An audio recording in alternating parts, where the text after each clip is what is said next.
ไว้ภาวนาพุทโธไว้ทรงฌานไว้บ่แม่นว่าถ้าไปเอาเฮ็ดตอนตายดิหลายคนก็ว่ากูถ้าเฮ็ดเอาตอนตายแล้วก็สั่นมันก็จะไปลงนรกพุ่นแล้วถ้ามันบ่ชินน่ะฝึกจนชินฝึกจนจิตเป็นเองพุ่นเด้มันบ่แม่นธรรมดาเด้คนที่เขาชินแล้วเขาภาวนาพุทโธเอาเองเลยตั้งแต่เริ่มต้นแรกหมายถึงว่าให้ทุกคนภาวนาไว้ให้มันชินในปากมันชินในปากชินลงใจซั่นตัวมันเป็นภาวนาเองอยู่หน้าอกนี่นะมันเป็นดอกนาแต่ของบ้านได้เห็นจะเพิ่งไปขาดคันนี้เอาไหมนี่บอกผลโดยก่อนมันก็ขาดก็วานล่ะถ้าว่าบอกผลไปก่อนก็ไปจากเหตุได้คนก็เลยเนาะถ้าว่าบอกผลก่อนไปขาดคันนี้ ก็ให้ทุกคนภาวนาไปเรื่อยๆแหละภาวนาไปเรื่อยแล้วก็เพิ่มเติมเข้ามาด้วยการทรงฌานจับอุจุอุณาโลมหรือเอาอาการวิติมาเป็นเครื่องยืนยันแต่ของเองว่าเป็นผู้อยู่ในฌานคำว่าฌานนี่เป็นผู้บ่มีความกังวลบ่มีความกังวลอันใดนี่จึงบอกว่าให้รักษาอาการนี้อาการปิตินี่แหละไว้ที่ระหว่างกลางหน้าผากนี่ มันสิตัวเฮาเองเป็นผู้ฝึกเองเป็นผู้ประคองเองบ่อยากให้อาการนี้มันหายไปมันก็เริ่มตัดความรำคาญออกของมันเองนั่นแหละความรำคาญความกังวลต่างๆซึ่งเป็นอุปสรรคของคำว่าฌานทั้งหลายแต่ถ้ามันบ่กังวลถ้ามันบ่รำคาญแล้วมันก็เป็นฌานอยู่ในโตของมันเองโดยที่นี่ซะว่าตายในขณะที่เฮานั่นคือเฮาบ่รู้สึกตัวว่าสิตายยามใดย่างไปดีๆนำตลาดตะลี่กรุงเทพยังทางพุ่นเนาะมีแนวลนใส่หัวปัวบ่เดียวตายซ้ำมันบ่ฮู้เมื่อเด้ตอนนี้มันบ่เจ็บซ้ำนะตอนร่างกายนี่มันตายแต่ว่ามันไปโผล่อยู่ข้างบนพุ่นวาบอยู่ขึ้นอยู่ข้างบนพุ่นเด้ไปเองโดยนี่แหละโดยอารมณ์ตัวนี้ล่ะไป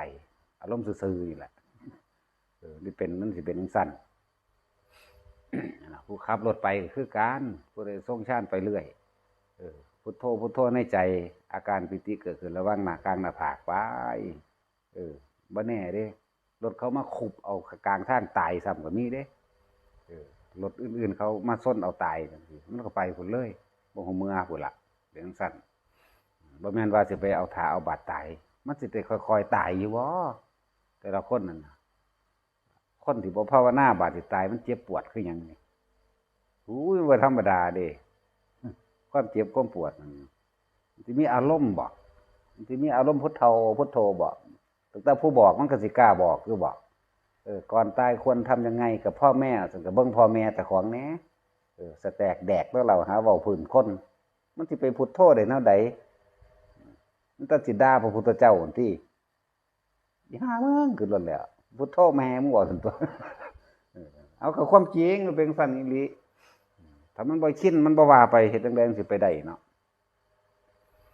ถ้ามันชินแล้วมันบ่มีที่พึ่งอย่างว่าใจน่ะมันสิบ่มีที่พึ่งมันสิแล่นหาหม้องเกาะมันมีที่พึ่งอยู่แล้วของมันบ่ได้หวั่นไหวปานใดดอกอ้าวมันถึงเวลาตายแล้วตัวนึงก็พุทโธลั่วเข้าตัวมันก็เป็นการมันก็เป็นฌานมันก็เป็นเพ่งเข้าอาการปิติแบบคลุมทางกายไว้บ่ให้มีเกิดความเจ็บปวดตัวมันก็ระงับมันก็มีสติกว่ากันมีสติเด้บ่แม่นตายด้วยว่าโอดครวญและโวยวายห้องโหยหวนเด้นี่แหละความต่างแม้ตั้งแต่เฮาบ่ทันได้ตายนี่ก็สร้างมันสามารถดึงเอาอาการนี้ไประงับความเจ็บปวดในจุดที่มันเจ็บได้สมาธิรักษาโรคจังซี่เฮาบ่ต้องไปรักษามันดอกตามธรรมดาดอกเขาคนป่วยนะคนที่กังวลเจ็บปวดหันนี่นะมันมีแผลใจแป้วใจที่ไปคัดไปฆ่าในใจของเองดอกมันสิแล่นลงไปเองดอกเฮ็ดให้มาได้ก่อนเถิดนะอาการเจ็บปวดแข้งปวดขาปวดนั่นปวดนี่ในท้องในไส้ในเบิดซุหม่องนั่นแหละมันสิไปของมันเองดอกอันนั้นนี่คือผลพลอยได้เอาอาการปิตินั่นล่ะมาเป็นยาเป็นธรรมโอสถอันนึงอยู่ในโพธิช่อง7ก็ไปอ่านเบิ่งดีเป็นหยังเนาะไปจักดอกว่าถ้าว่าวางสิ โพธิช่อง7จักมันแม่นหยังเบิดแล้วจังซั่นล่ะขนาดถ้าเว้าแกล้งเว้าแปลนเว้าหลอนคักเบิดแล้วยังพอแห้งอยู่ดอก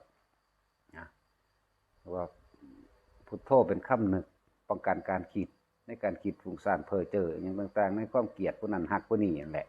อยากได้นั่นอยากได้นี่อิจฉาริษยาแหละ อาการปิติเป็นเครื่องควบคุมมาอีกคือหลักเขาให้มันมั่นคงกว่าเก่าอีกหลายอย่างที่เฮาจะต้องฮู้ด้วยตัวเองเด้ถ้าคนบ่เฮ็ดบ่ได้รู้เด้ฟังไปอ่านแค่นั้นแหละบ่ได้มีประโยชน์ความหมายหยังบ่ได้มีแต่โทษแบบใดโทษไปเถียงผู้อื่นแถมซ้ำเอาไปดูถูกผู้เพิ่นทรงชาญหรือไปดูถูกพระอริยะเจ้าซ้ำว่าแต่ของมีความรู้หลายความรู้จำแม้กระทั่งความคิดและคำเว้าทั้งหลายแม้นสิสละสลวยไพเราะเพราะพริ้งและมีคุณค่าขนาดใดในคำเว้าของความหมายนั่นแต่ว่าถ้าบ่นำมาใส่ในชีวิตจริงมันสิมีประโยชน์อีหยังมีแต่โทษนั่นแหละโทษหยังก็โทษว่าแต่ของมีความรู้แล้วก็เอาไปยกอ้างข่มคนอื่นเด้กันฝึกเอาเถอะฝึกเอาเพื่อแต่ของเองนั่นแหละบ่มีผู้ใดเฮ็ดให้ไผได้เด้นะมื้อนี้เอาผู้ใดสิละความยินดีพอใจให้ไผได้แต่ในเมื่อคนผู้ใดผู้หนึ่งถ้าพอใจกับสิ่งใดหนึ่งมันก็สิอ้างเหตุผลเอาความคิดเห็นเจ้าของเป็นใหญ่นั่นแหละแล้วเอาความพอใจเจ้าของในการได้ยินได้ฟังได้ฮู้ได้ทำสืบต่อกันมายกอ้างเป็นอนุปาทานอนุแปลว่าน้อยพลังตามปาทานแปลว่าสิ่งที่ตัวเองยกมายึดมั่นถือมั่นนั่นแหละปาทานก็เลยยึดมั่นถือมั่นแบบนั้นก็เลยต้องแสดงอารมณ์ความรู้สึกแบบนั้นเลยอัตตวาทุปาทานความเป็นตัวตนคือความรู้สึกเด้อความเป็นตัวตนคือความรู้สึกพอใจกับบ่พอใจอยู่สองอย่างนี่แหละนั่นแหละมันก็รวมอยู่ในหันแหละกามุปาทานทิฏฐุปาทานเสรพัตตุปาทานและอัตตวาทุปาทานแหละความเป็นตัวตนคือความรู้สึกในความพอใจและไม่พอใจนั่นแหละฟังดีๆคู่หน่อยกับคู่แอนความคิดอันใดก็สร้างที่บ่มีความรู้สึกความคิดอันนั้นคือเฮาเป็นผู้เห็นมันคิดซื่อๆเด้แต่ว่าเฮาบ่ได้เป็นผู้คิดคำว่าเป็นผู้คิดคือมีความรู้สึกในความพอใจและบ่พอใจเฮาเฮ็ดอยู่ซ้ำนี้ล่ะบัดนี้เข้าใจว่าล่ะดูจิตนี่เฮาเฮ็ดอยู่ซ้ำนี้บ่ต้องอีหยังมากมายล่ะ คำว่าศีลของเฮาเองนั่นน่ะเฮาบ่มีจิตเจตนาในการทำลายบุคคลผู้ใดผู้หนึ่งให้เสียชีวิตและทรัพย์สินตลอดทั้งคนและสัตว์มันบริสุทธิ์แล้วในหันเนี่ยบ่ได้มีความกังวลว่าไผสิมาตีมาฆ่าเด้บ่มีผู้เป็นเองนั่นแหละสิรู้เอาเองดอกเป็นเองนั่นศีลก็อยู่ในหันแล้วสมาธิมีความตั้งจิตมั่นคงแล้วนี่ถ้าศีลมันมีแล้วมันก็สงบแล้วในตัวของมันเองได้บัดนี้ยังแต่เบิ่งความคิดมันสิผุดขึ้นว่าจังใดนั่นแหละถ้ามันผุดขึ้นมาเบิ่งนี่เบิ่งมันไปซื่อๆนั่นแหละถ้าคนฝึกดีแล้วมันสิเบิ่งเอาเองโดยอัตโนมัติดอกแต่ว่ามันบ่มีอารมณ์ความรู้สึกเข้าไปในหันมันก็ดับแล้วนิพพานแปลว่าหยังนิพพานก็ดับความคิดในความเป็นนั่นแหละดับอารมณ์ความรู้สึกนั่นแหละนิพพานก็เลยความรู้สึกในความพอใจตัวเดียวนั่นความบ่พอใจว่าต้องไปดับมันดอกมันก็ดับเอาเองดอกคำว่าราคะความยินดีพอใจในอารมณ์แห่งความรู้สึกของตนเองเป็นใหญ่นั่นแหละราคะ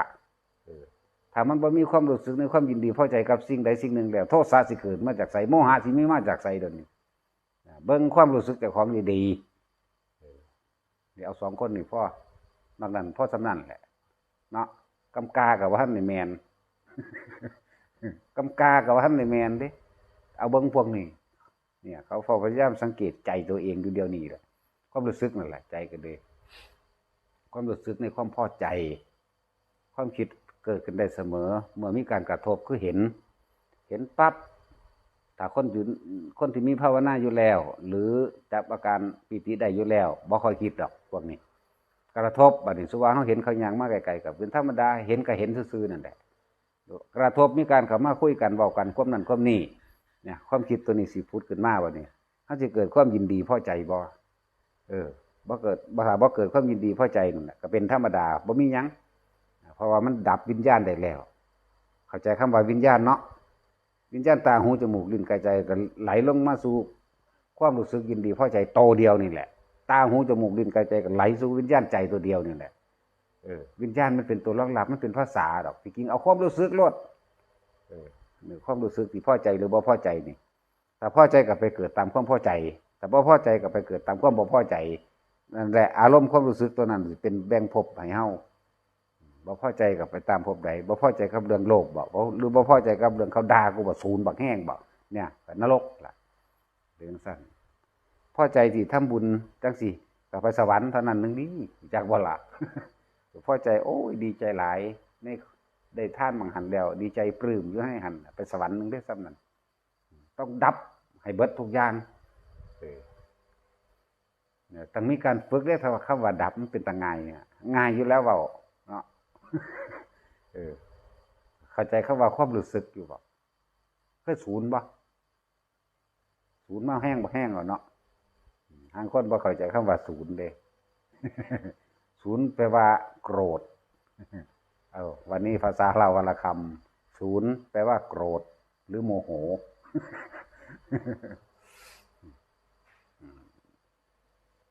สังเกตความรู้สึกจากของโลดความคิดตามธรรมดาแล้วบางที่คิดขึ้นมาซื่อๆก็มี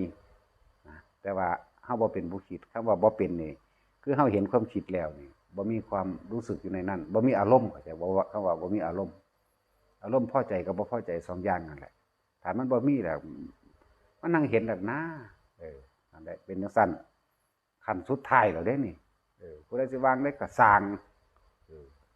บ่ต้องไปเข้าน้ำดอกอันหลายๆอย่างมั่วตัวนั่นเนาะง่ายวะถูกทางบ่นี่แต่ว่าถูกสิมาบ่เนาะก็มานํทางเว้ย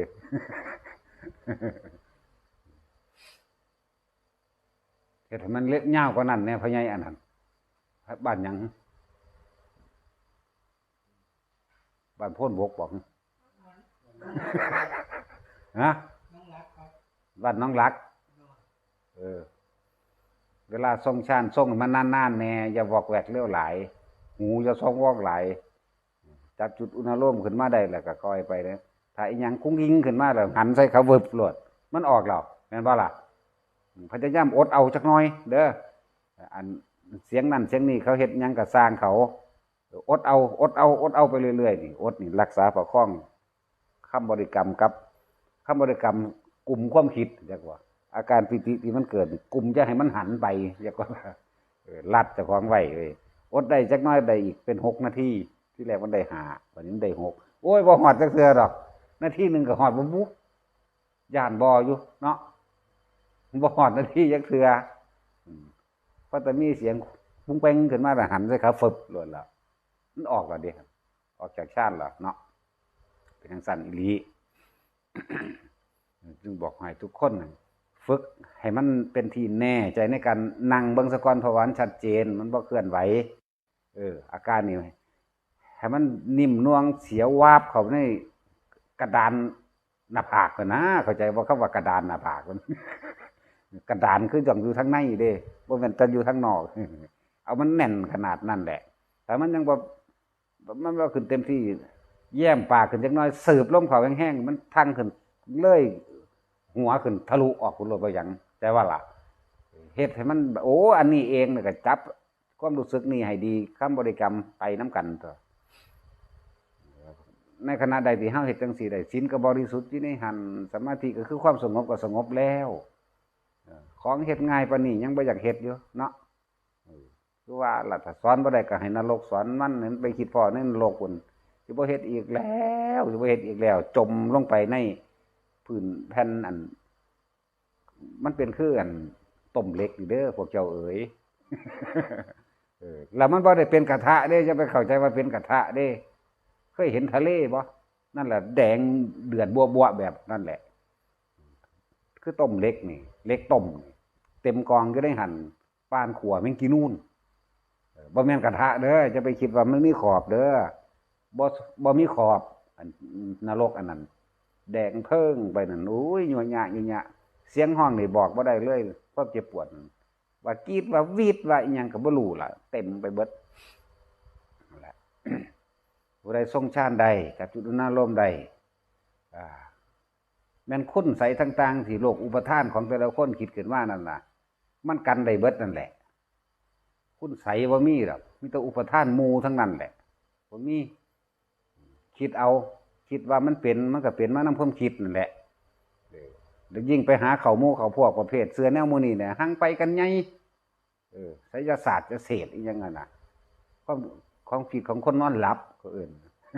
แล้วคิดว่ามันมีแนวนี้พวกนั้นเฮ็ดใส่กูนี่ใส่กูพิเศษทำาใดจังหาเฮ็ดใส่แบบนี้พวกเฮ็ดใส่มันก็ปัญญาอ่อนติแต่ว่ามันมีก็เลยคือบ่ไปหาใส่เอาพวกรวยๆพูนสิมาใส่เอาทุกหน้าดำขี้มีขมอน้ำกันเฮ็ดหยัง แต่สุว่าสุเฮ็ดได้นะไสยศาสตร์จะเสริฐจะเอาไปใส่คนคนนั้นคนนี้ทุกข้อมอพ่อสำคัญเอาไปใส่เฮ็ดหยังปูนเอาไปใส่ปูตินผุนไปหยังเนาะเสกไปน้ำความคิดแบบไปหยังเนาะแต่มาว่ามันมีก็เลยเอาไปใส่พวกเขารวยมหาเศรษฐีซะอุหุ่นแหมโง่หลายอันพวกเสือว่าเขาใส่ก็เลยพวกใส่ก็ยังโง่หลายยังมาใส่ขี้ทุกข์ขี้ยากคือกันเถาะไปใส่เอามหาเศรษฐีพูนนี่แหละโลกอุปทานพวกแนวมื้อนี้มันมีพวกเขาหมู่เดียวกันมันเป็นเราแบบมันเคิบเคลิ้มแล้วแหละแล้วมันสิแสดงให้คือพร้อมเพราะว่ามันมีความเชื่อฝังจิตฝังใจแล้วทำท่าสั่นงูก็งักเขาแล้วเอาทูบจูดมันแล้วน้ำก็ฟองลงหั่นตัวอีหยังก็มันแท้เนาะพวกเสื้อกันจะงมง่ายหลายพวกว่าแต่ของมีก็ถ้าว่ามันมีอีหลีเขาไปใส่เอามหาเศรษฐีซะอุพูนให้เขาขนทองคำมาเป็นเครื่องบินหุ่นไปอย่างเนาะว่าล่ะโง่เง่าหลายใครก็ดีเดี๋ยวพอฟังคำสอนพระพุทธเจ้านึกว่าสัตว์โลกเป็นไปตามกรรมนึกว่าแต่ของเองได้เป็นที่พึ่งของเจ้าของเองผู้อื่นบ่ได้เป็นพึ่งได้กิ่งดอกนาความสำเร็จหรือความล้มเหลวก็ว่ามีผู้ใดสักคนหนึ่งมาเสกให้กันได้ความสำเร็จหรือความล้มเหลวขึ้นอยู่กับตัวเองเฮ็ดเอาสิสำเร็จกับหยังกะสร้างแต่ของเองได้เป็นผู้เฮ็ดบ่แม่นผู้อื่นเฮ็ด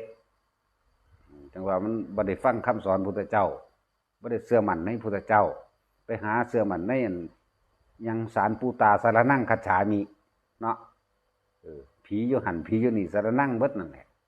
พญานาคกับสารนั่งเวสสุวรรณกับสารนั่งเวสสุนั่งมันก็นั่งฟังธรรมอยู่นี่มันสิสารนั่งมันจะสร้างได้เลยนี่เนาะพญาศิลป์เห็นอยู่ว่าเจ้าโอ้ว่าคอยแต่บอกก็บ่เห็นเลยเนาะยังสั้นแหละแต่มันพากันงมง่ายหลายพวกว่าใส่ของมีนั่นมีนี่มีเหตุผลมากมายเลยเพราะว่ามันติดชิ้นมาตั้งแต่เกิดบ่ว่าตั้งแต่เกิดแล้วตั้งแต่มันจุติในท้องแม่มันพุ่นละเนาะเดือนหนึ่งกับ15 มื้อหัวหนึ่งแขน2ขา2เกิดเป็นซอกหัวใจเกิดมาโดยสมบูรณ์แห่งธาตุนั่นแหละจิตวิญญาณของคนผู้นั้นจังเข้ามาจุติสู่ซ่องหัวใจหม่องมันอยู่ก็อยู่หม่องหัวใจนั่นแหละหม่องอีหยังหลายๆอย่างน่ะเวลาเฮาตกใจหัวใจเต้นแห้งตุ่มๆนั่นแหละมันสะเทือนขึ้นหันมันจังคอยสูบสีเลือดออกมาหน้าแดงขึ้นขึ้นศูนย์ถึงสั้นแบบมันฝังมาตะพุ่นแหละมันเลยเป็นของลาออกได้ยากขนาดว่าบ่เชื่อแล้วแต่ว่ากะอย่าลบหลู่เด้อว่าเนาะนี่จะสิเอาตีนกวาดถิ่มที่บ่ลบหลู่ดอกเอาตีนกวาดถิ่มซื่อๆมันบ่มีคือหลายๆอันหลายๆอย่างล่ะที่พญานาครักษาพระธาตุนั่นพระธาตุนี่มีแต่คนนี่แหละเอาขนหินขนปูนไปค้นแล้วก็ก่อขึ้นใหม่มันสิมาเฮ็ดแม่มันทางใดนี่เว้าปาบอยู่จังซี่ตลอดเลยล่ะเนาะบ่ได้เชื่อเด้แล้วก็บ่ได้ลบหลู่เนาะเอาตีนกวาดโลดนั่นน่ะคิดเบิ่งดีๆนี่เป็นหยังบางใดที่มันเป็นนั่นพวกขโมยขโจรไปลักของบางหันบางนี้มันคือบ่ปกปักรักษาซั่นปล่อยเขาลักไปหยังนั่นว่าล่ะแล้วพวกเจ้าว่าเอาพวกเจ้าเคยเห็นอยู่บ่เขาพากันค้นปูนดีใจมวนหัวมันมีอยู่บ่แล้วมีนะมีแต่คนเด้นั่นว่าล่ะว่าความจริงก็มันต้องมีพยานและหลักฐานนะผู้รถซี่แพ็คหมุนหลุ่นเข้าไปคนได้ขับอยู่ในหันคนได้กวาดอยู่ในหันเนาะบ่เห็นว่างูตัวใดมันไปกวาดได้ล่ะไปจังซั่นเพิ่นน่ะบางคนก็ถามว่านาคมีจริงไหมก็งูน่ะเด้นาคนาคมันเป็นภาษาบาลีงูนี่คือภาษาไทยจังซั่นแล้วงูนั่นแหละมันสิมีอีหยังถ้ากันอันนั้นอันนี้หลายเฮาถือเอาคำสอนพระพุทธเจ้าความรู้ทั้งเบิดนั่นแหละคือพระพุทธเจ้าถ้าเฮาเดินตามความรู้ที่เพิ่นประทานวางไว้แล้วนั่นแหละเอิ้นว่าพระธรรมถ้าเฮาเห็นธรรมแล้วนั่นแหละเอิ้นว่าพระสงฆ์ก็เจ้าของเองนั่นแหละบ่ได้เกี่ยวกับห่มผ้าเหลืองเด้สังฆังนั่นน่ะคือตัวเองนั่นแหละสิเป็นผู้สงเคราะห์โลกต่อไปโสดาสกิทาคาก็มีครอบครัวอยู่แน่ผู้นั้นแหละเป็นพระสงฆ์กับผู้นั้นแหละเป็นอริยะไปว่าผู้บ่เบียดเบียนบ่ทำร้ายบุคคลผู้ใดบ่ถึงเสียชีวิตหรือทรัพย์สินถ้าจิตใจมันเต็มภูมิบางนี้แล้วนั่นน่ะเต็มภูมิในเรื่องของศีลนั่นแหละก็เอิ้นว่าอริยะหั่นตัว ก็เป็นผู้บ่มีความกังวลเป็นผู้บ่มีความเร่าร้อนเป็นผู้บ่มีศัตรูบ่สร้างศัตรูให้แก่ตนก็บ่เป็นศัตรูกับไผนั่นแหละคำว่าอริยะนั่นมันบริสุทธิ์โดยศีลห้าแต่ว่าความบริสุทธิ์นี่บริสุทธิ์ทั้งในเด้บริสุทธิ์ทั้งภายในภายนอกกายและวาจาใจร่วมกันเป็นหนึ่งไตรเหตุอันนี้ร่วมเป็นหนึ่งแล้วมันเลยเอิ้นว่าบริสุทธิ์อันบริสุทธิ์ทั้งนอกแต่ว่าใจยังอิจฉาริษยายังสาบแช่งผู้นั้นผู้นี้หรือใส่คนไปเหตุกันยุ่นน่ะไปทำลายให้มันจะเอาความบริสุทธิ์มาจากใสศีลสิบริสุทธิ์เพียงใดก็ตามโดยภายนอกแต่ว่าภายในหัวใจยังมีความอิจฉาริษยาอยู่ว่าอาจสามารถจะได้มรรคผลนี้ยังดอกมันต้องละทั้งใจบาปคือความเลวระย่ำต่ำซาความสาบแช่งความหวังทำลายผู้อื่นนี่มันเกิดจากไสเขาบ่เกิดจากใจบุญคือความคิดดีทั้งหลายจากซอยเหลือผู้นั้นอยากให้ทานอยากให้คนอยู่ดีมีความสุขอยากซอยเหลือคนละสัตว์นั่นละบุญแต่คิดจังซี่แล้วมันก็สงบลงมาในระดับนั้นแหละว่าบุญผู้ใดอยากป้องกันคุณใสภาวนาทรงฌานไว้เด้อพวกผู้หญิงเว้าจังซี่แหละงอกๆแงกๆบ่แล้วเป็นแล้วจะทำยังไงยังมาเว้าอยู่เอากูให้เขาทรงฌานเนาะเป็นสั้นแล้วทรงเอาก็จังว่าอีหยังสิเฮ็ดอีหยังเจ้าได้เพราะว่าเจ้าไปฆ่าคิดก็บ่ได้รักษาความรู้สึกนึกคิดของตัวของให้มันอยู่ในกายไปฆ่าคิดเรื่องนั้นเรื่องนี้ไปหาที่ปรึกษากับปรึกษาพวกเสือคือกันก็บ่คิดว่าเป็นหยังแต่มันมีอีหลีมันคือบ่ไปใส่เอาหาเศรษฐีเนาะมันใส่เอาหยังหน้าแหล่อตอดอยู่คือกันนี่นะโง่หลายเนาะอาดัมคิดนี่ไม่คิดว่าเขาสิซะใส่แต่ของมีหยังให้เขาใส่เอาแล้วผู้ใส่ก็สิจะปัญญาอ่อนหลายไปหาใส่เอาผู้มันรวยพูนเป็นสั้นส่วนมากก็มีจังสั้นแหละนั่นแหละว่าเขาถึงถ้ำเป็นสั้นมันถึงความจริงว่าถึงความจริงโดยอริยสัจสี่ทุกข์สมุทัยนิโรธมรรคว่าถึงความจริงโดยสัตว์โลกเป็นไปตามกรรมว่าถึงความจริงโดยตนแรกเป็นที่พึ่งของตนว่าถึงความจริงโดยอนิจจังว่าถึงความจริงโดยทุกข์โดยอนัตตาว่าถึงความจริงโดยสุญญตาเป็นสั้น